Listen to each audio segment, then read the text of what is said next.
Last summer, I went to visit a friend of mine, and when I got to his house, I noticed that out in the middle of the yard, his young grandson, Santino, had a little lemonade stand. So I went over to see what Santino was up to. And Santino said that he wants to have a pair of roller skates. His grandfather will not give him the money for the roller skates. He said, if I want roller skates, I have to work to get the money for the roller skates, just as he did when he was young. He said, but once I get the money for those roller skates, my grandfather's going to take me to the store to get the skates. After purchasing and buying about 14 glasses of lemonade, I went up to visit my friend. And we're in his house having a nice conversation. And about 5 or 10 minutes later, his grandson Santino ran into the house and said, Grandfather, I closed my lemonade stand. I now have enough money to get those roller skates. So the grandfather said, well, I'll take you to the store. And I said, hey, I'll go along with you two. So the three of us, the grandfather, the grandson, and myself, were driving over to Dick's to get those roller skates. Santino is excited as can be. After he purchased the roller skates, we went back to their home and pulled the car into the garage. And they have fairly a steep driveway, kind of a hefty elevation to the driveway. Santino gets out of the car. He's pretty excited. He sits on the chair and kicks his shoes off and puts on his roller skates. He walks over to the edge of the garage floor and he's eyeing up that kind of hefty elevated driveway. His grandfather's standing there, and Santino starts down the driveway with those roller skates. He's doing okay for about the first 2 feet. All of a sudden, his legs begin to separate, and Santino falls back and lands on his backside. The grandfather went over and picked up Santino, and Santino's standing there, puts his legs back together, and starts back down that driveway. He's doing a little bit better. This time he gets about 5 feet before his legs begin to separate, and he falls on his backside. His grandfather picked him back up again, and Santino's determined, so he puts his feet back together. He's eyeing up that driveway, starts the driveway. This time he gets about 10 feet. Then after about 10 feet, his legs begin to separate, and he falls back on his backside. His grandfather said to Santino, do me a favor. Take those roller skates off. You're going to wind up hurting yourself. And Santino looked at his grandfather and said, Grandpa, I didn't buy these roller skates to learn how to quit. I bought these skates to learn how to skate. I thought that was absolutely incredible thought on the part of Santino. It turns out to be that that's really essence and the key point of today's gospel reading, coming out of the 15th chapter of Matthew, verses 21 to 28 inclusive. What we're going to look at is this Canaanite woman, who in today's gospel reading is really the protagonist of the gospel reading. It is this Canaanite woman that has this incredible tenacity in her interaction with Jesus. Let's take a look at verse 21, 22, the first half of verse 23a, 15th chapter of Matthew. At that time, Jesus withdrew to the region of Tyre and Sidon. And behold, the Canaanite woman of the district came, have pity on me, Lord, son of David. My daughter is tormented by a demon. But Jesus did not say a word in answer to her. You see the fortitude, the persistence of the Canaanite woman. She does not take a no response as the only response.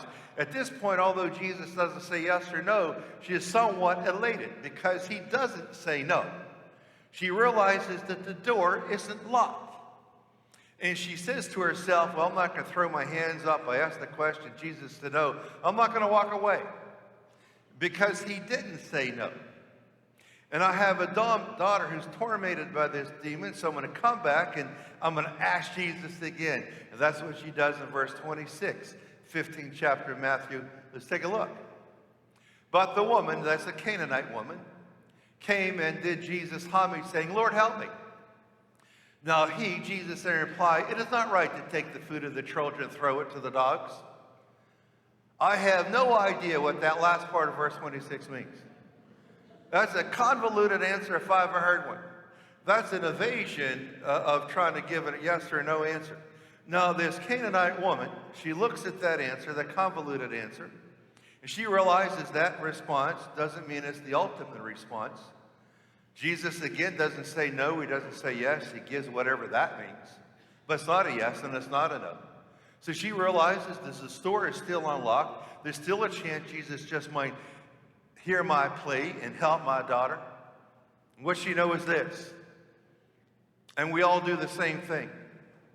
There's a very good chance, and it's part of human nature, that if you're concerned about someone you love, be it your son or daughter, mother, father, wife, or husband, you're going to work more for them to get what they need than you would for yourself. We usually give up on our own desire quickly. But when someone we love needs something, we are persistent to make sure they get what they need, especially if they need some kind of physical healing. This gal here needed a spiritual healing because she was being tormented by the devil. And the mother, being a great mother, she said to herself, I've asked Jesus twice. He hasn't said no, he hasn't said yes. I don't know what that answer there means. All I know is this, I'm coming back again. And she does in verse 27 and 28. And let's look at the result of her incredible persistence. Let's take a look at these two verses. She said, the Canaanite woman, please, Lord, for even the dogs eat the scraps that fall from the table of their masters. Then Jesus said to her, reply, O woman, great is your faith. Let it be done for you as you wish. And the woman's daughter was healed from that hour. Although Jesus doesn't use the word yes, and he never says the word no.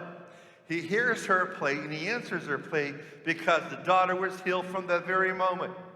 She had faith in Jesus Christ, but she is saying to Jesus is, of all the people in the world, it is you, Jesus, that can help my daughter. That's why I haven't walked away. That's where I haven't gone elsewhere to point this favor to someone else. Because I realize on the face of this earth, there's no one else I can turn to. It is you and only you that can help my daughter. Think about the problems you have in your life. And you're trying to figure out the solution to those problems. Where does the solution rest? Where can I receive my answer? And as a Christian, you're going to say it is only Jesus that could give me the answer. I'm not going to turn anywhere else. And although in my prayer it is not being answered, at least it doesn't seem like it's being answered, but it doesn't mean it's not being heard. It is being heard, but Jesus is waiting to see if you're persistent. He's waiting to see if you're faithful not only to him, but to your request. You see, often we give up on a request too fast. It simply means what? You really don't want it anyway. You ask once and you got a no answer. You pray to Jesus and he didn't respond. Oh, well, and then you move on. But it says what? To Jesus, well, it's really not something you wanted. It was a flash in a pan. You see, in life, the quitter never wins. And giving up should never be an option that we take. It is a choice, it's a selection, but it never should be an option that we take. Thomas Edison invented all kinds of things, and actually the one thing we're really grateful for was he invented the incandescent light bulb. It took him 3,000 experiments to invent that light bulb. What persistence he had. And what I read about Edison is every time he tried an experiment to invent that light bulb, because he knew what he wanted, and every time that experiment didn't work, 3,000 times it didn't work, you know what he always said? Great, I discovered another thing that doesn't work as I arrive at what will work. I could check that off my list. Doesn't work, doesn't work, doesn't work. Now I'm getting close to what does. In the American Industrial Revolution of the 18th century, what a fabulous part of the history of our nation. George Westinghouse in Pittsburgh, he was convinced that he could get locomotives, trains, and the cars and the cargo to stop by using air, wind. He went to a symposium where there were a bunch of railroad executives, and he said to them, in a speech, I believe I could get a train to stop using air. You know what they said to George Westinghouse? Literally, they said this. They said, you're a lunatic. You're out of your mind. It weighs 1 million tons. You're going to get it to stop by air when the train travels on tracks, it's cutting through air. Now you're going to get to stop by using air? That's lunacy. But he was persistent. He believed he was right. And he didn't take their topic and their decision to call him a lunatic, he didn't take that seriously. They were serious, but he was even more serious to invent what was called the air brake. And George Westinghouse's air brake employed at one point thousands of people in Pittsburgh, made him literally millions and millions of dollars. The air brake is still used on trains, it's used on tractor trailers.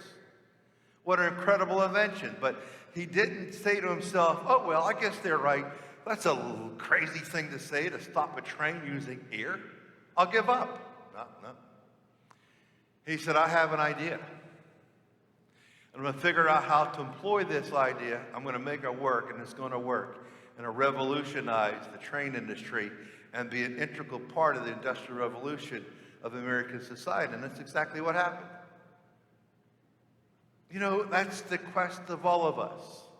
In your life, what are you trying to accomplish? What are you trying to achieve? How many times have you tried something and it did not work? Did you say to yourself, oh, well, it's not for me, and walked away? Then it means it wasn't for you. But if you said to yourself, okay, I face failure, but I believe in what I'm doing, I'm going to do it again. And if I face failure, I'm going to do it again. And eventually, you'll be able to achieve that which you set out to do. If you believe in yourself, if you believe in your idea, if you have persistence. Santino was last year just a little fella. I think he was 11, 12 years old. But when he said to his grandfather, after falling 3 times going down that steep driveway of theirs, and the grandfather said, look, Santino, hey, do something. Take those gates off before you wind up hurting yourself. Probably what that meant is really take those gates off before your mom shows up. And Santino said to his grandfather, no, Grandpap, I didn't buy these gates to learn how to quit. I bought these gates to learn how to skate.